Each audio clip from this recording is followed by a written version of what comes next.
Middle east की सियासत बारूद के ढेर पर खड़ी है। अमेरिका इजराइल मिलकर ईरान के ठिकानों को तबाह कर रहे हैं। ईरानी नेवल बेस को भी अमेरिका ने तकरीबन बर्बाद कर दिया है। ऐसे में बड़ा सवाल ये कि क्या ईरान को कमजोर समझना अमेरिका के लिए भूल होगी? क्या ईरान ने पिछले कुछ सालों में अपने ड्रोन, मिसाइल और एयर डिफेंस सिस्टम को काफी मजबूत किया है? आइए आपको दिखाते हैं ईरान के वो 5 घातक हथियार जिनकी वजह से ईरान पूरी दुनिया में चर्चा में बना हुआ है। ईरान ने पिछले दशक में अपनी सैन्य रणनीति को बदलते हुए कम लागत वाले लेकिन असरदार हथियारों पर जोर दिया। ईरान ने ड्रोन टेक्नोलॉजी, लंबी दूरी की मिसाइलें और एयर डिफेंस सिस्टम, इन तीनों पर भारी निवेश किया। ईरान के पास 5 सबसे खतरनाक हथियारों में शाहेद 136 का नाम सबसे ऊपर है।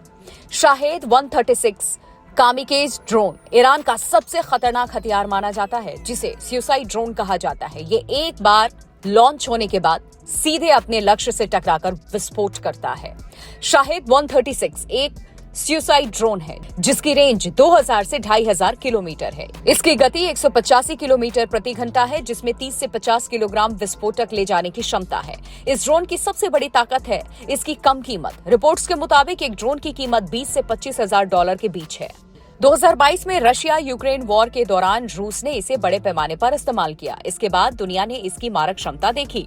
इस ड्रोन की सबसे बड़ी खासियत ये है कि ये बहुत नीचे उड़ता है और जब ये दर्जनों की संख्या में एक साथ आता है तो एयर डिफेंस सिस्टम पर भारी नुकसान पहुंचाता है। अब बात ईरान के दूसरे खतरनाक हथियार फतह हाइपरसोनिक मिसाइल की। ईरान का दावा है कि आवाज की गति से कई गुना तेज उड़ सकती है। इसकी रेंज करीब 1400 किलोमीटर बताई जाती है। हाइपरसोनिक स्पीड की वजह से इसे इंटरसेप्ट करना बेहद मुश्किल है। अब बात ईरान के तीसरे खतरनाक बैलिस्टिक मिसाइल खुर्मशार 4 की। ये ईरान की लंबी दूरी की मिसाइल है जिसकी रेंज करीब 2000 किलोमीटर और पेलोड क्षमता लगभग 1500 किलोग्राम है। इसकी रेंज में इजराइल और मिडिल ईस्ट में मौजूद अमेरिकी सैन्य ठिकाने आते हैं। विशेषज्ञों के अनुसार भारी वॉरहेड ले जाने की क्षमता इसे खतरनाक हथियार बनाती है। अब बात ईरान के चौथे खतरनाक हथियार मोहाजेर की। मोहाजेर 10 कॉम्बैक्ट ड्रोन की।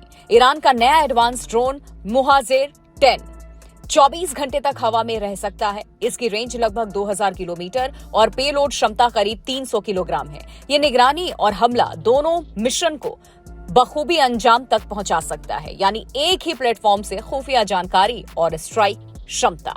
अब बात 5वें खतरनाक हथियार बावर 373 एयर डिफेंस सिस्टम की। बावर 373 ईरान की हवाई सुरक्षा की मुख्य ढाल है। इसे रूस के S-300 के समकक्ष माना जाता है। ये एक साथ कई टारगेट ट्रैक और इंटरसेप्ट कर सकता है। इसके अंदर फाइटर जेट, ड्रोन और मिसाइल सभी को हवा में मार गिराने की क्षमता है।